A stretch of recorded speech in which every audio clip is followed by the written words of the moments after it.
So here she is shopping for these bureaus in clearly Damascene space. She's in Damascus as part of a 6-week tour of the Middle East, which would include visits to Syria, Lebanon, Egypt, and Iran, among other places. And at the time, this is what Shangri-La looks like.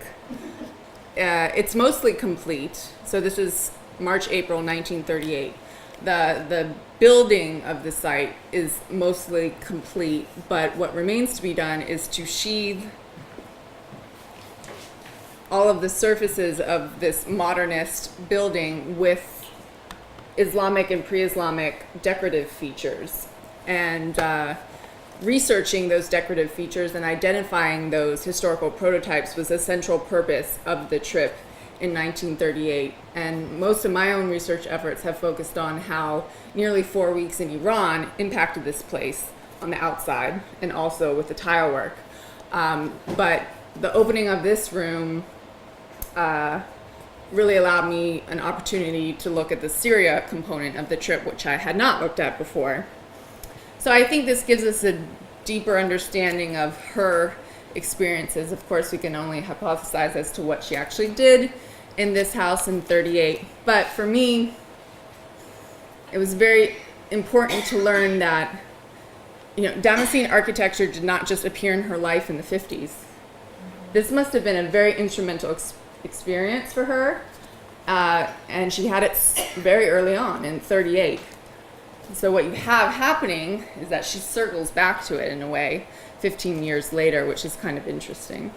So now I want to just quickly address this issue of refurbishment and look at this name, Mohammed Hayat. So this came up in this name came up in Anka's presentation, and when I found this name, of course I emailed Anka.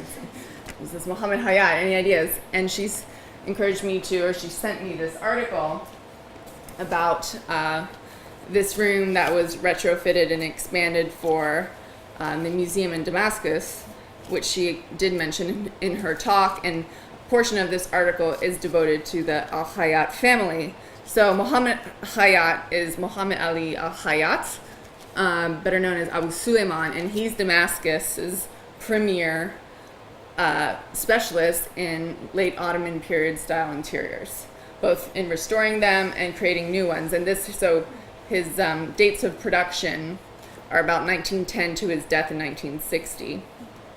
So this is the person from whom Asfar and Sarkis purchased the elements of this room. So Anka did mention this. This is originally part of a well-known house, which was gifted to the museum in 58.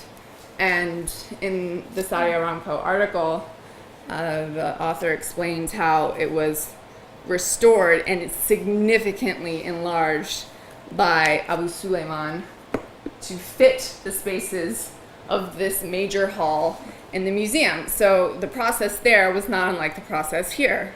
So that was interesting to me too, because I always thought of retrofitted Damascene interiors as being on foreign soil. But what happened here, in my mind, correct me if I'm wrong, is not unlike what happened here. You had to retrofit existing authentic original pieces for a completely new 20th century need. And I find it interesting that that's happening in Damascus itself, and it's okay.